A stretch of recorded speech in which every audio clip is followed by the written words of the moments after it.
You, John Fitzgerald Kennedy, do solemnly swear.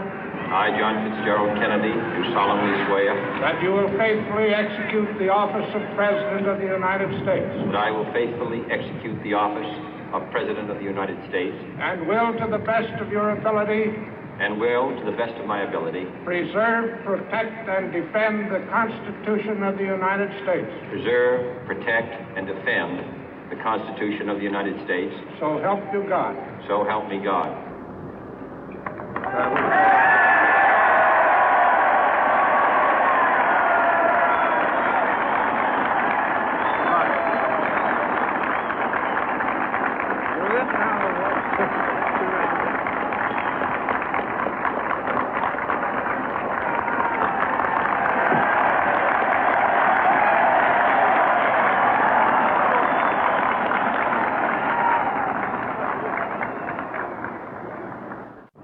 Vice President Johnson, Mr. Speaker, Mr. Chief Justice, President Eisenhower, Vice President Nixon, President Truman, Reverend clergy, fellow citizens. We observe today not a victory of party, but a celebration of freedom, symbolizing an end as well as a beginning, signifying renewal as well as change. For I have sworn before you and Almighty God the same solemn oath our forebears prescribed nearly a century and 3/4 ago. The world is very different now, for man holds in his mortal hands the power to abolish all forms of human poverty and all forms of human life. And yet the same revolutionary beliefs for which our forebears fought are still at issue around the globe. The belief that the rights of man come not from the generosity of the state, but from the hand of God. We dare not forget today that we are the heirs of that first revolution. Let the word go forth from this time and place to friend and foe alike that the torch has been passed to a new generation of Americans born in this century, tempered by war, disciplined by a hard and bitter peace, proud of our ancient heritage, and unwilling to witness or permit the slow undoing of those human rights to which this nation has always been committed and to which we are committed today at home and around the world.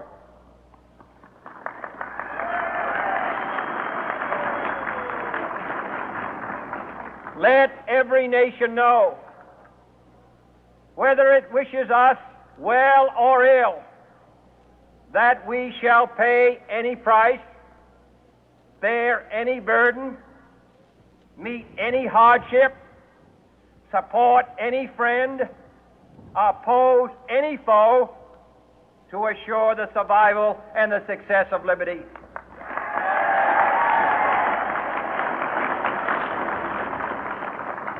This much we pledge and more. To those old allies whose cultural and spiritual origins we share, we pledge the loyalty of faithful friends. United, there is little we cannot do in a host of cooperative ventures. Divided, there is little we can do, for we dare not meet a powerful challenge at odds and split asunder. To those new states whom we welcome to the ranks of the free, we pledge our word that one form of colonial control shall not have passed away, merely to be replaced by a far more iron tyranny. We shall not always expect to find them supporting our view, but we shall always hope to find them strongly supporting their own freedom, and to remember that in the past, those who foolishly sought power by riding the back of the tiger ended up inside.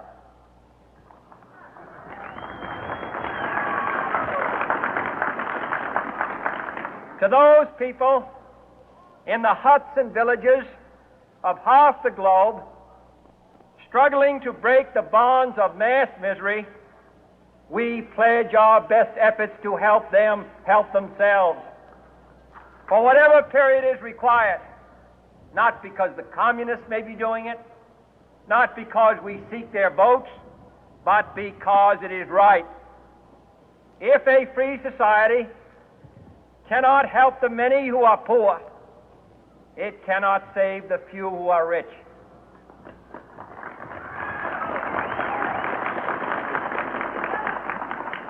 To our sister republics south of our border, we offer a special pledge to convert our good words into good deeds, in a new alliance for progress, to assist free men and free governments in casting off the chains of poverty.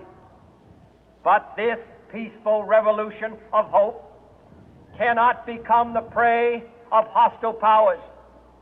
Let all our neighbors know that we shall join with them to oppose aggression or subversion anywhere in the Americas.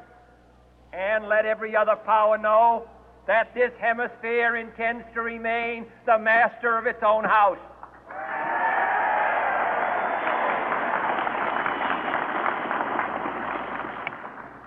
To that World Assembly of Sovereign States, the United Nations, our last best hope, in an age where the instruments of war have far outpaced the instruments of peace, we renew our pledge of support to prevent it from becoming merely a forum for invective, to strengthen its shield of the new and the weak, and to enlarge the area in which its writ may run. Finally, to those nations who would make themselves our adversary, we offer not a pledge, but a request that both sides begin anew the quest for peace. Before the dark powers of destruction, unleashed by science, engulf all humanity in planned or accidental self-destruction, we dare not tempt them with weakness, for only when our arms are sufficient beyond doubt can we be certain beyond doubt that they will never be employed. But neither can two great and powerful groups of nations take comfort from our present course, both sides overburdened by the cost of modern weapons, both rightly alarmed by the steady spread of the deadly atom, yet both racing to alter that uncertain balance of terror that stays the hand of mankind's final war. So let us begin anew, remembering on both sides that civility is not a sign of weakness, and sincerity is always subject to proof. Let us never negotiate out of fear, but let us never fear to negotiate.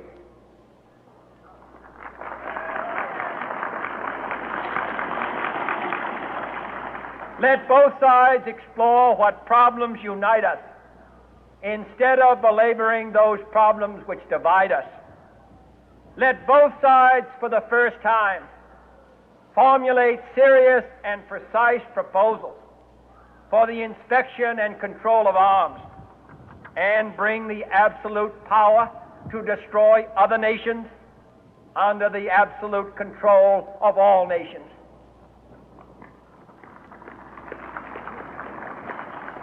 Let both sides seek to invoke the wonders of science instead of its terrors.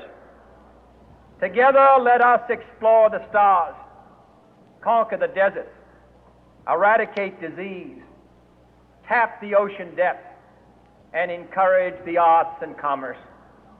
Let both sides unite to heed in all corners of the earth the command of Isaiah to undo the heavy burden and let the oppressed go free. And if a beachhead of cooperation may push back the jungle of suspicion, let both sides join in creating a new endeavor, not a new balance of power, but a new world of law, where the strong are just and the weak secure and the peace preserved. All this will not be finished in the first 100 days, nor will it be finished in the first 1,000 days, nor in the life of this administration, nor even perhaps in our lifetime on this planet. But let us begin.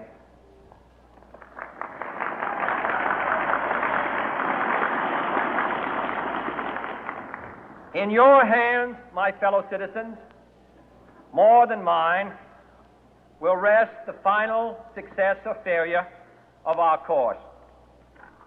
Since this country was founded, each generation of Americans has been summoned to give testimony to its national loyalty.